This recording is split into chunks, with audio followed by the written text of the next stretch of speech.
ఇక్కడ ఏ యాంకర్ అయినా చెప్పారు, చర్చిలో జరిగిన గొడవలైతే ప్రస్తావించారు. గమనించండి, ఇక్కడ యాంకర్ల యొక్క వైఖరి చూశారు. ఏ యాంకర్ అయినా ఈ దేవాలయంలో జరిగిన ఘట్టం, దీనిలో దేవాలయంలో జరిగింది ఇది, దేవాలయంలో ఇలా కొట్టుకున్నారు అని చెప్పిన ఒక యాంకర్ అయినా ఉన్నాడా? చూడండి ఎంత స్వార్థమో. క్రైస్తవులంటే ఎంత భయంకరమైన ఒక విషముతో, ఒక విషబీజాలు ఎలాగ నాడుతున్నారు చూసారా యాంకర్సు. ఒకప్పుడు యాంకర్ల మీద చాలా నమ్మకం ఉండేదండి. ప్రజలుగా, ఒక దేశ పౌరుడిగా చాలా నమ్మకం ఉండేది. ఈరోజు యాంకర్ల బట్టి నిజంగా ఉన్న యాంకర్లు న్యాయం కోసము ఆఖరికి వారి ప్రాణం కూడా పెట్టడానికి వెనితీన యాంకర్లు ఉన్నారు. కానీ ఈరోజు యాంకర్ల పరిస్థితి ఎలాగుందంటే నిజాన్ని నిర్భయంగా చెప్పట్లేదు, అంత మోసంతో కూడిన దాన్ని ఈరోజు చెప్తున్నారు. ఇక్కడ ఒక యాంకర్ కూడా, ఒక్క యాంకర్ అయినా ఇక్కడ తెలియజేసిన దాఖలా ఉందా? చూడండి, ఒక్క యాంకర్ అయినా చెప్పాడా? ఇక్కడ ఎవరో ఒక వీడియో లీక్ చేస్తే ఆ వీడియో ద్వారా ఈరోజు నేను మీకు చూపిస్తున్నాను. ఇది దేవాలయం చూడండి.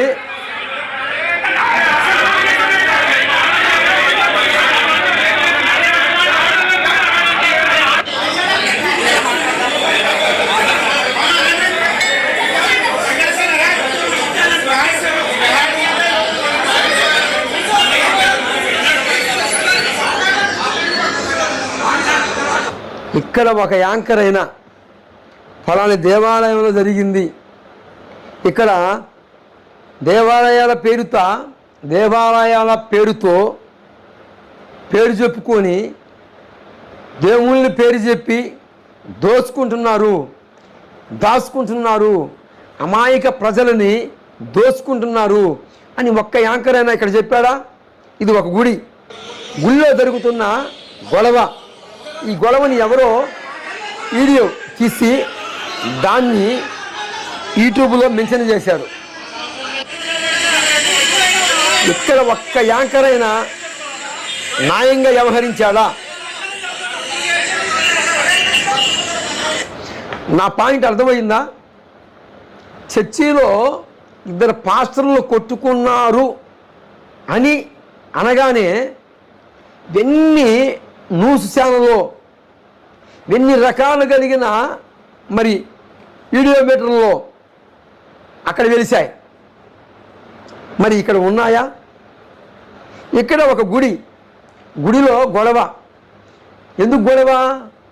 పైసా కోసం.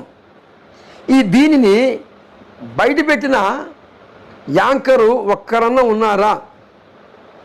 కొద్దిగా ఆలోచించండి. నేనేమంటానంటే, మనుషులుగా మన అందరివి బలహీనులమే. బలవంతుడు అయినవాడు ఆయన మానవ జాతి కోసం ప్రాణమిచ్చినవాడు ఒకే ఒక్క ఆయనే పరిశుద్ధుడు, ఆయనే సృష్టికర్త, ఆయనే పాపుల రక్షకుడు, ఆయనే మనందరి కోసం వచ్చి ప్రాణం పెట్టినవాడు. ఎవరు ఆయన? ప్రభువు యేసుక్రీస్తు వారు. మీరు నమ్మినా నమ్మకపోయినా ఇది నిజం, ఇది వాస్తవం, ఇది నగ్న సత్యం. గుర్తుపట్టండి, ఎక్కడైనా గమనించండి. ఎక్కడో లోదరణ చర్చిలో, ఒక చర్చిలో ఇద్దరు పాస్టర్లు మత్సరముల ద్వారాగా కొట్టుకున్న ఆ సన్నివేశాన్ని అయితే యాంకర్ గారు చూపిస్తున్నారు. మరి ఇక్కడ దేవాలయంలో జరిగిన ఆ సన్నివేశాన్ని ఎవరైనా చూపించారా? మ్యాక్సిమం ఒక్కరన్నా చూపించిన దాఖలాలు ఉన్నాయా?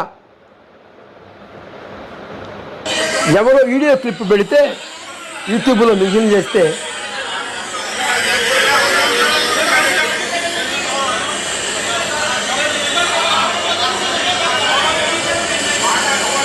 ఇక్కడ గొడవ జరిగింది. అక్కడ గొడవలో పోలీసు అధికారులు కూడా ఉన్నారు.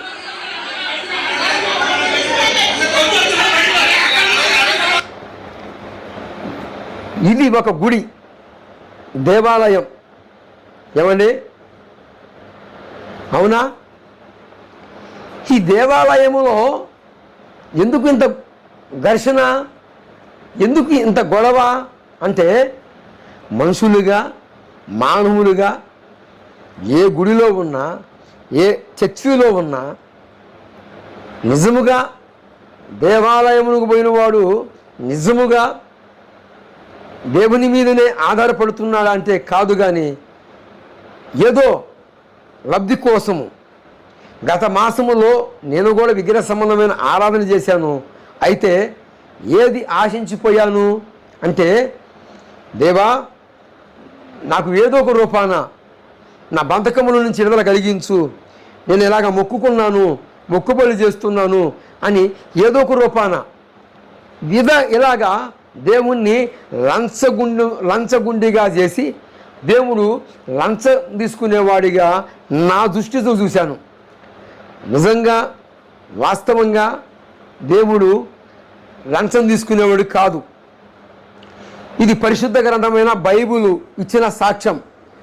బైబిలు తప్పు చేసిన వానికి శిక్ష ఖరారు చేసింది.